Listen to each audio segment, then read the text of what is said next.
Hola jóvenes, ¿cómo están? Espero que estén muy bien. Los saluda su profesora Cristina de español.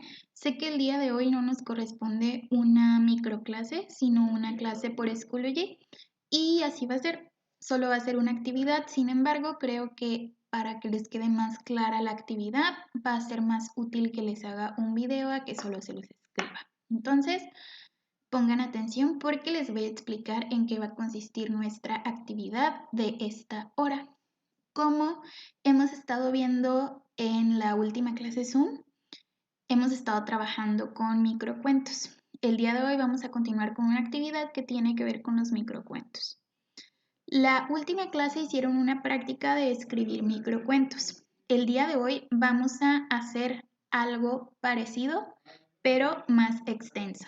Vamos a leer las instrucciones juntos y luego se los explico con más calma. Dice: de micro a macro. Inspirado en uno de los microcuentos anteriores, desarrollarás un cuento de al menos una cuartilla. Debes incluir en algún momento de la historia lo que decía el microcuento en el que te basaste. Ser original es la mayor cualidad de los escritores. Entonces, ¿qué es lo que vas a hacer o qué es lo que vamos a lo que acabas de leer? Bueno, vas a escribir un cuento, pero esta vez no va a ser un microcuento, va a ser un cuento macro o grande. ¿Ok? Entonces, te vas a basar en uno de los microcuentos que vimos en la clase pasada. Puede ser en el microcuento que tú hiciste, el de 10 palabras o el que debía tener título, o en unos de los que yo te puse como ejemplo. Tú decides, ¿ok? Pero la cosa es que ahora sí va a ser una historia desarrollada. Decíamos en clase Zoom que un microcuento es una historia condensada. Bueno, en esta ocasión no va a estar condensada la historia, sino que va a estar todo bien desarrollado. Por ejemplo, digamos que tú te vas a basar en el microcuento del dinosaurio que vimos en clase para hacer tu macrocuento o tu cuento largo. Bueno, por ejemplo,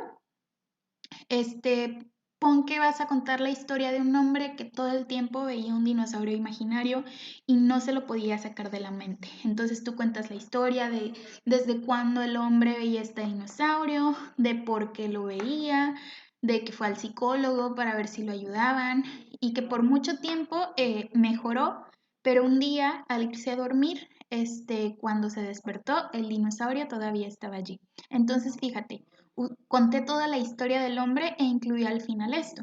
Pero, por ejemplo, si yo todavía no he llenado toda mi página o toda mi cuartilla, que es el requerimiento que te pedí, puedes seguir la historia.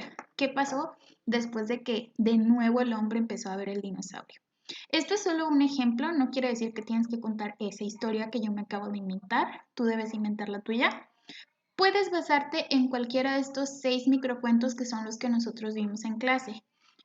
Los únicos requerimientos o limitaciones es que en algún momento, ya sea en el principio, en medio o al final de la historia, tienes que incluir el microcuento así como está escrito.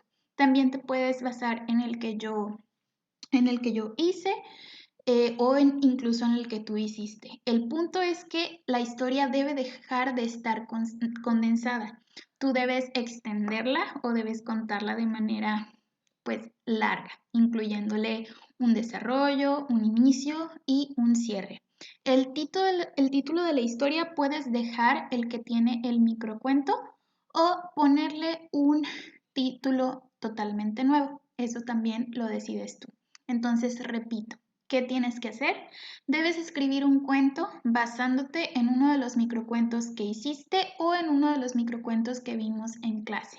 El cuento que vas a escribir debe tener al menos una cuartilla o una página de tu libreta.